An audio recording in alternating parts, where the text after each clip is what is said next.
माँ को अपने बेटे और किसान को अपने लहलहाते खेत देखकर जो आनंद आता है, वही आनंद बाबा भारती को अपना घोड़ा देखकर आता था।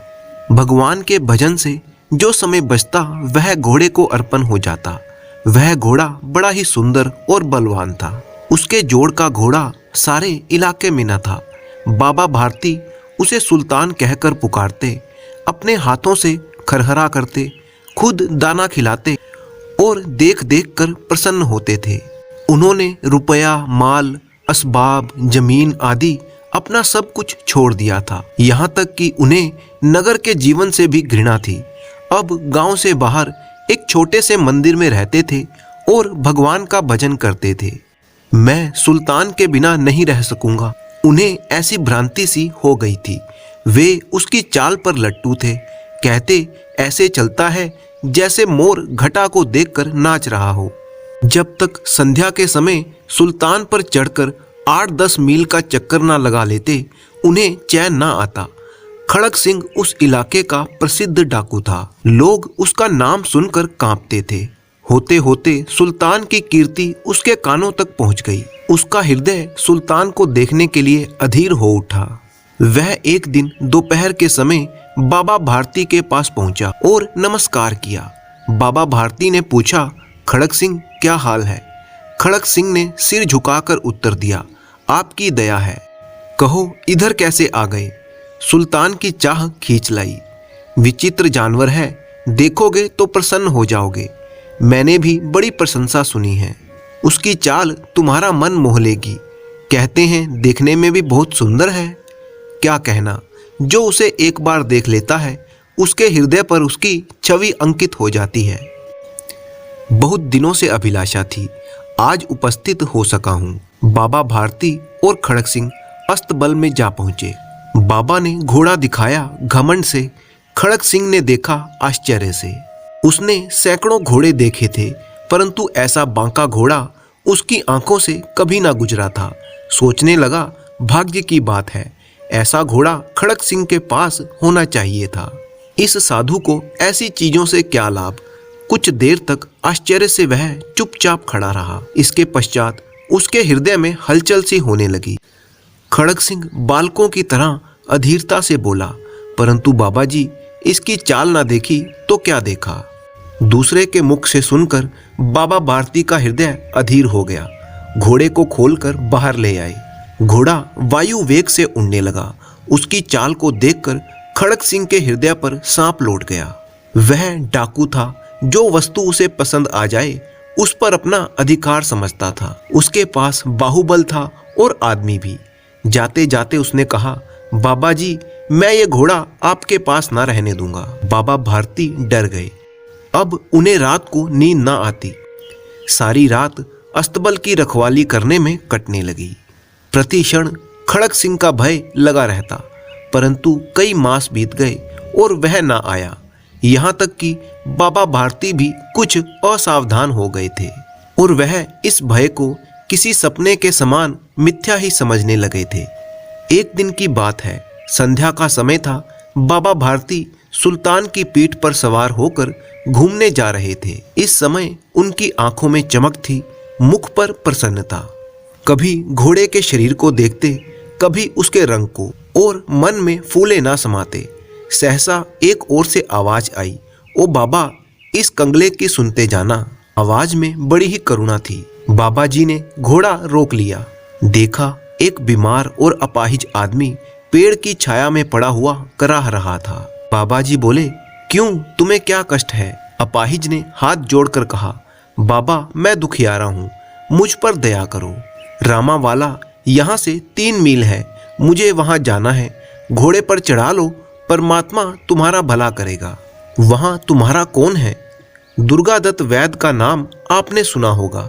मैं उन्हीं का सोतेला भाई हूँ। बाबा भारती ने घोड़े से उतरकर उस अपाहिज को घोड़े पर सवार किया और स्वयं घोड़े की लगाम पकड़कर धीरे धीरे चलने लगे। अचानक ही उन्हें एक झटका सा लगा और लगाम हाथ से छूट गई। उनके आश्चर्य का ठिकाना ना रहा जब उन्होंने देखा कि अपाहिज घोड़े की पीठ पर तनकर बैठा है और घोड़े को दौड़ाए लिए जा रहा है।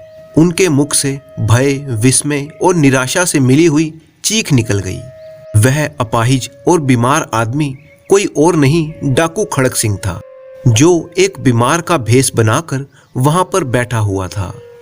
बाबा भारती उसे देखकर कुछ देर तक चुप रहे और कुछ समय के पश्चात कुछ निश्चय करके पूरे बल से चिल्लाकर बोले, जरा ठहर जाओ। खड़क सिंह ने यह आवाज सुनकर घोड़ा रोक लिया और उसकी गर्दन पर प्यार से हाथ फेरते हुए कहा, बाबा जी, यह घोड़ा अब ना दूंगा, परंतु एक बात सुनते जाओ। खड़क सिंह ठहर गया। बाबा भारती ने निकट जाकर उसकी ओर ऐसी आंखों से देखा जैसे बकरा कसाई की ओर देखता है और कहा, यह घोड़ा तुम्हारा हो चुका है। मैं तुमसे इसे वापस करने के लिए नहीं कहूंगा, परंतु खड़क सिंह केवल एक प्रार्थना करता हूं, इसे अस्वीकार ना करना, नहीं तो मेरा दिल टूट जाएगा। बाबा जी, आज्ञा कीजिए, मैं आपका दास हूं, केवल घोड़ा ना दूंगा। अब घोड़े का नाम ना लो, मैं तुमसे इस विषय में कुछ ना कहूंगा।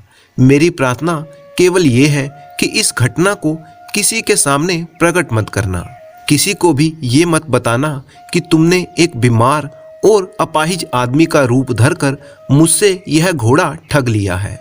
खड़क सिंह का मुंह आश्चर्य से खुला रह गया। उसका विचार था कि उसे घोड़े को लेकर यहाँ से भागना पड़ेगा, परंतु बाबा भारती ने स्वयं उसे कहा कि इस घटना को किसी के सामने प्रकट ना करना, इससे क्या प्रयोजन सिद्ध हो सकता है। खड़क सिंह ने बहुत सोचा, बहुत सिर मारा, परंतु कुछ समझ ना सका।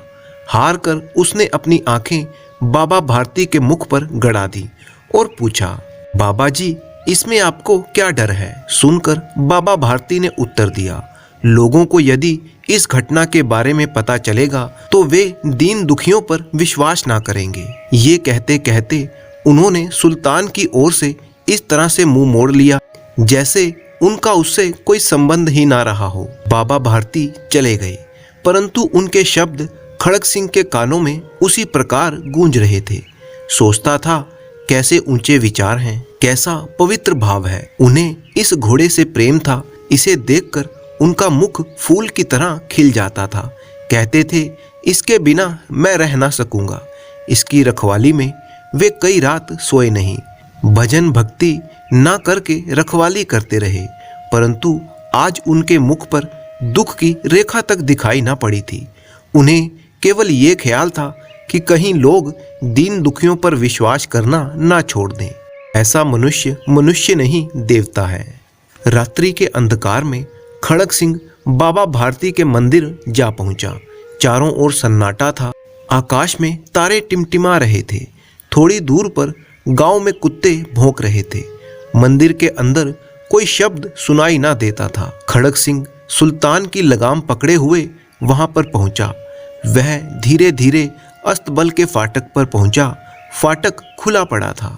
किसी समय वहां बाबा भारती स्वयं लाठी लेकर पहरा देते थे, परंतु आज उन्हें किसी चोरी और किसी डाके का भय न था। खड़क सिंह ने आगे बढ़कर सुल्तान को उसके स्थान पर बांध दिया और बाहर निकलकर सावधानी से फाटक बंद कर दिया। इस समय उसकी आंखों में नेकी के आंसू थे। रात्रि का तीसरा पहर बीत चुका था। चौथा पहर आरंभ होते ही बाबा भारती ने अपनी कुटिया से बाहर निकलकर ठंडे जल से स्नान किया। उसके पश्चात इस प्रकार जैसे कोई सपने में चल रहा हो, उन्होंने पांव अस्तबल की ओर बढ़ा दिए, परंतु फाटक पर पहुंचकर उनको अपनी भूल प्रतीत हुई। साथ ही घोर निराशा ने पांव को मन ही मन भरकर भारी बना दिया था। वे वहीं पर रुक गए। घोड़े ने अपने स्वामी के पांव की चाप को पहचान लिया और जोर से हिनहिनाया। अब बाबा भारती आश्चर्य और प्रसन्नता से दौड़ते हुए अंदर घुसे और अपने प्यारे घोड़े के गले से लिपटकर इस प्रकार रोने लगे मानो कोई पिता बहुत दिनों से बिछड़े हुए अपने पुत्र से मिल रहा हो। बार बार उसकी पीठ पर हाथ फेरते, बार बार उसके मुंह पर थपकियां देते। फिर वे संतोष से बोले, अब कोई दीन दुखियों से मुंह ना मोड़ेगा। इस घटना के बाद सुल्तान हमेशा बाबा भारती के साथ ही रहा।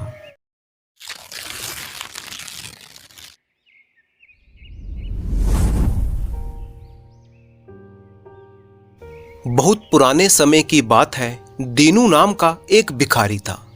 दीनू के माता पिता बचपन में ही गुजर गए थे और उसका कोई सहारा ना था, तो उसने भीख मांगकर अपना गुजारा करना शुरू कर दिया।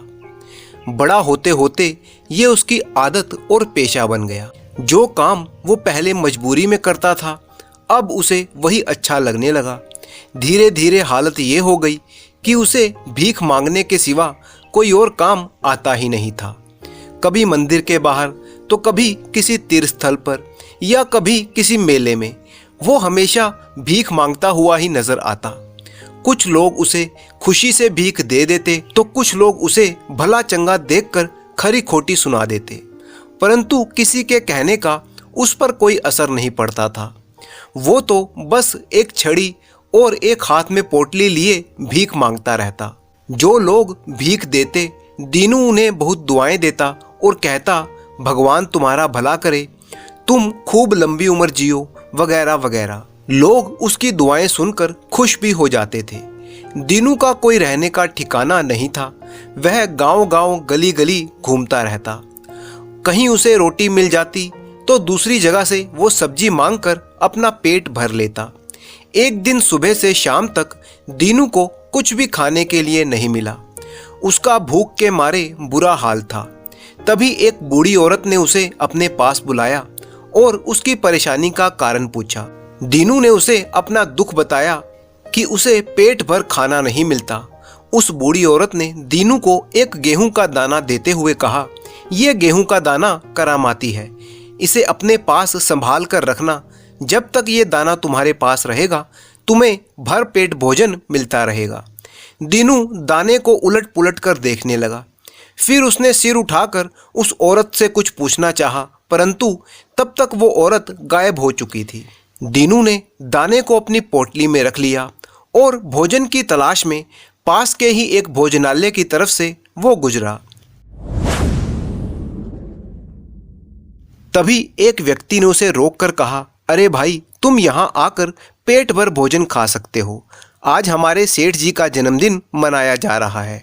दीनू मन ही मन बहुत खुश हुआ और भोजनालय से भर पेट खाना खाकर बाहर निकला। वो सोचने लगा कि ये गेहूं के दाने की करामात है या सिर्फ एक संयोग मात्र है कि उसे मुफ्त में भर पेट खाना मिल गया। उसका वो दिन बड़ा ही अच्छा गुजरा।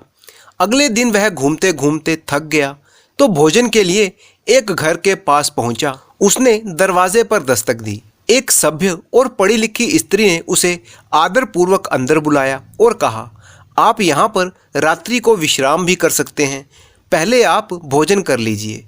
इतना आदर सत्कार दीनू को पहली बार मिला था। उसे यकीन हो गया कि गेहूं का दाना वाकई करामाती है। उसने भरपेट भोजन किया, फिर सोने के लिए जाने लगा तो उसने अपनी पोटली में से गेहूं का दाना निकाला और घर की मालकिन को देते हुए कहा, ये गेहूं का दाना मेरे लिए बहुत ही कीमती है, कृपया करके आप इसे संभाल कर रख दीजिए। सुबह जाते वक्त मैं अपना दाना आपसे वापस ले लूँगा। मालकिन ने गेहूं का दाना वहीं मेज पर संभाल कर रख दिया और सोने चली गई। प्रतिदिन की भांति वो औरत सुबह को जल्दी उठ गई और अपनी मुर्गियों को बाड़े में दाना खिलाने लगी। फिर अपनी रसोई में काम करने चली गई। तभी एक मुर्गी खुले दरवाजे से कमरे के भीतर आकर जमीन में बचा कुचा खाना उठाकर खाने लगी। इसी बीच दीनू की आंख खुल गई। उसने देखा कि एक मुर्गी कमरे के अंदर घूम रही थी। दीनू मुर्गी के पीछे दौड़ा। मुर्गी बचने के लिए मेज पर चढ़ गई। उसने झट से वहां पर रखा गेहूं का दाना खा लिया। जब तक दीनू मुर्गी को पकड़ता, मुर्गी दाना खा चुकी थी। दीनू ने शोर मचाना शुरू कर दिया। घर के सभी लोग जाग गए। घर का मालिक बहुत ही ईमानदार और शरीफ इंसान था। वह पूछने लगा, आप हमारे मेहमान हैं, क्या बात हो गई जिससे आप इतने नाराज हैं? दीनू ने कहा, आपकी पत्नी को मैंने एक गेहूं का दाना संभाल कर रखने के लिए कहा था, पर उन्होंने वो मेज पर रख दिया और उसे आपकी मुर्गी खा गई। मुझे वही गेहूं का दाना चाहिए। घर के लोग यह नहीं जानते थे कि उस दाने में क्या खासियत थी। वे दीनू को कहने लगे कि आप जितने चाहे गेहूं के दाने ले जा सकते हो। वह औरत एक कटोरी भरकर गेहूं की ले आई, परंतु दीनू रोने लगा कि उसे वही दाना चाहिए और कहने लगा कि यदि आपने मुझे मेरा दाना नहीं दिया तो मैं आपको बद्दुआएं दूंगा। दीनू की यह बात सुनकर वे सभी डर गए। तब घर के मालिक ने कहा, वह दाना तो मुर्गी के पेट में जा चुका है, आप चाहें तो उस मुर्गी को ले जा सकते हैं। दीनू को ये बात जच गई। उसने वह मुर्गी ली और अपनी पोटली उठाई और वहां से चला गया। सारा दिन इधर उधर घूमने के बाद शाम को वह एक घर के सामने पहुंचा। उस घर में भी दीनू का आदर पूर्वक सत्कार किया गया और उसे स्वादिष्ट पकवान खिलाए गए। दीनू ने मकान की मालकिन को मुर्गी और अपनी पोटली संभाल कर रखने के लिए दे दी और सो गया। सुबह उठकर दीनू ने मालकिन से अपनी मुर्गी मांगी। मालकिन मुर्गी को लेने गई तो देखा कि दीनू की मुर्गी के पंख वहां पर बिखरे पड़े थे। मालकिन के नौकर ने बताया कि नई मुर्गी देखकर पुरानी मुर्गियों ने बाड़े में उस पर आक्रमण कर दिया और अपनी चोंच मार मार कर उसको लहूलुहान कर दिया था। इससे दीनू की मुर्गी जान बचाने के लिए बाहर भाग गई थी। बरामदे में ही मालकिन का कुत्ता बैठा था जो मुर्गी को मारकर खा गया। ये बात सुनकर दीनू रोने चिल्लाने लगा कि उसे वही मुर्गी चाहिए। मालकिन ने कहा कि अब वो मुर्गी नहीं रही तो उसे कहाँ से ला कर दे। तब दीनू ने फिर से अपनी चाल चली। उसने कहा कि यदि आप मुझे मुर्गी नहीं देंगे तो मैं आपको बद्दुआएं दूंगा। मकान की मालकिन दीनू की ये बात सुनकर कुछ डर सी गई। वो उससे विनती करते हुए बोली कि आप उसके बदले में कोई सी भी मुर्गी ले लीजिए, परंतु दीनू नहीं माना। तब मालकिन ने हार कर अपना पालतू कुत्ता दीनू को दे दिया। दीनू ने उस कुत्ते को और अपनी पोटली को उठाया और वहां से आगे चल दिया। आगे जाकर वह एक शानदार महल के सामने रुका। महल में राजकुमारी अपने परिवार के साथ रहती। महल की मालकिन ने दीनू को भीतर बुलाया। नहला धुलाकर उसको नए कपड़े दिए गए और पेट भर भोजन भी उसे खिलाया गया। महल में रहने वाली राजकुमारी को देखकर दीनू के मन में लालच आ गया। वह सोचने लगा कि एक गेहूं के दाने की करामात के कारण उसे मुर्गी और फिर मालकिन का प्यारा कुत्ता मिल गया। यदि किसी तरह यह कुत्ता मर जाए तो बदले में मैं राजकुमारी को मांग लूँगा और उससे विवाह कर लूँगा। फिर मेरा जीवन सुखमय हो जाएगा। मुझे कभी दोबारा से भीख मांगने की ज़रूरत ही नहीं पड़ेगी। दीनू ने जानबूझकर कुत्ते को राजकुमारी के पीछे छोड़ दिया। जब राजकुमारी अपनी सहेलियों के साथ बगीचे में खेल रही थी तब कुत्ता जोर से राजकुमारी पर झपट पड़ा। राजकुमारी ने अपने बचाव में एक बड़ा सा पत्थर कुत्ते को दे मारा। कुत्ते को चोट तो लगी परंतु कुत्ता फिर से उठकर राजकुमारी के पीछे भागा। इस बार राजकुमारी ने क्रोध में आकर कुत्ते पर डंडे से वार कर दिया। कुत्ता वहीं पर मरकर ढेर हो गया। दीनू जब महल से बाहर जाने लगा तो उसने महल की मालकिन से अपना कुत्ता मांगा, परंतु मालकिन ने सकुचाते हुए कुत्ते के मरने का सारा किस्सा बयान कर दिया। दीनू जोर जोर से रोने लगा कि उसे अपना ही कुत्ता चाहिए। महल की मालकिन ने उसे बहुत समझाया कि वह दूसरा कुत्ता ले ले, परंतु दीनू नहीं माना। तब महल की मालकिन ने असमर्थता प्रकट कर दी।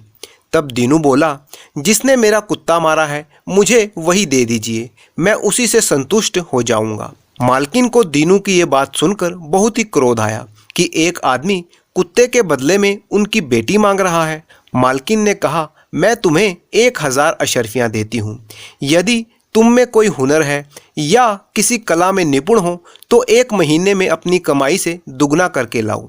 यदि तुम यह कर सके तो मैं अपनी बेटी का हाथ तुम्हें दे दूंगी। दीनू को धन का लालच आ गया और अशर्फियाँ लेने को तैयार हो गया। उसने अशर्फियाँ ली और अपनी पोटली में रखकर आगे चल दिया। रास्ते में दीनू ऊंचे ऊंचे सपने देखने लगा, परंतु वह यह नहीं समझ पा रहा था कि वह किस तरह व्यापार करके इन अशर्फियों को दुगना करेगा। दीनू को भीख मांगने के सिवा कोई और काम आता भी नहीं था।